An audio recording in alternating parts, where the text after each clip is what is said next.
Hello everyone, হরে কৃষ্ণা। তো এটা ছিল আমার সামারের একটা ক্লাস ডেমনস্ট্রেশন। যেহেতু এখনও উইন্টার পড়ে গেছে, তবুও আমি ভাবলাম শেয়ার করে দিই, কেননা অনেক দিন ধরে ভিডিওটা পড়েছিল, এডিট করা হচ্ছিল না বলে শেয়ার করতে পারছিলাম না। তো ফার্স্টে দেখতেই পেলে যে আমি মডেলের স্কিনে বরফটা রাফ করে নিয়েছিলাম।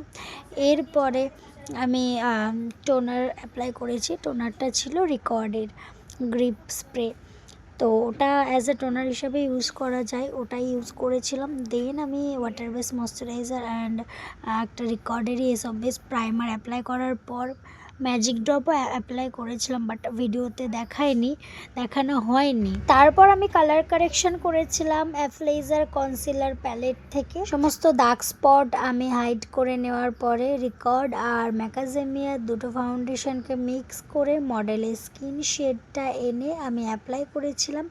আর যে ব্লেন্ডারটা দিয়ে আমি ব্লেন্ড করছি সেটা আগের থেকেই বলে দিচ্ছি আমি, ওটা হচ্ছে বিউটিলিসিয়াসের বিউটি ব্লেন্ডারটা।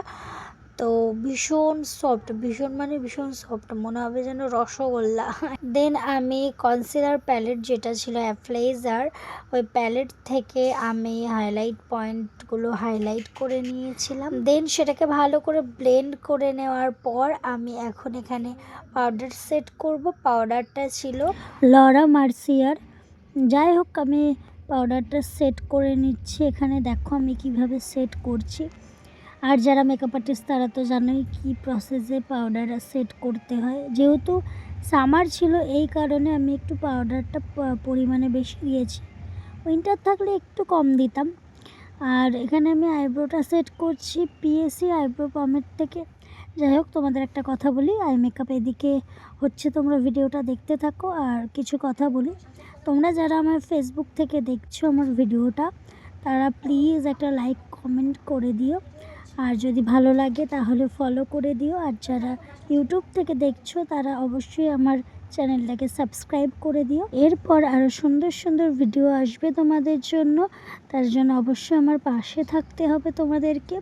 আর তোমরা যারা নিজেদের স্পেশাল ডেতে এরকম সুন্দর লুক পেতে চাইছো, তারা অবশ্যই স্ক্রিনে দেওয়া নাম্বার থেকে আমার সাথে কন্ট্যাক্ট করতে পারো। এখানে তোমরা বুঝতে পারছো কিনা জানি না, ও ঘামছিল আর আমি ওই ড্রাই টিস্যুটা দিয়ে ওর ঘামটাকে অ্যাবজর্ব করাচ্ছিলাম ওই টিস্যুর ভেতরে। তো এখানে দেখো মেকআপটা অ্যাজ ইট ইজ রয়েছে, কোনো কিছু হয়নি মেকআপটা, যেহেতু এটা একটা ওয়াটারপ্রুফ মেকআপ ছিল। আর এখন হয়তো ভিডিওতে কেমন একটা সাদাটে ভাব লাগছে, কেননা অতিরিক্ত লাইট হয়ে গেছিলো, মানে ডে লাইটই বাট অতিরিক্ত হয়ে গেছিলো, সেটা বুঝতে পারিনি। ব্রাইটনেস বেড়ে গেছিলো আর কি ভিডিওর, তো যে কারণে এতটা ফ্যাকাশে আর সাদা লাগছে, একটু ধোঁয়াশা লাগছে, ভিডিওটাও ক্লিয়ার আসেনি। এখানে দেখো একটু ক্লিয়ার এসছে। এরপরে দেখো মেকআপটা কতটা গ্লো দিচ্ছে, কতটা ফ্ললেস হয়েছে বেসটা। এটা দেখে অবশ্যই কমেন্ট করো তোমরা যে বেস মেকআপটা কেমন হয়েছে। আর ফুল লুক তো একটু পরে তোমরা দেখতেই পাবে।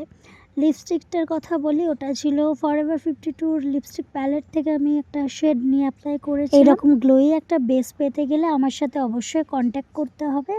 চলো এবার ফুল লুকটা দেখে নাও।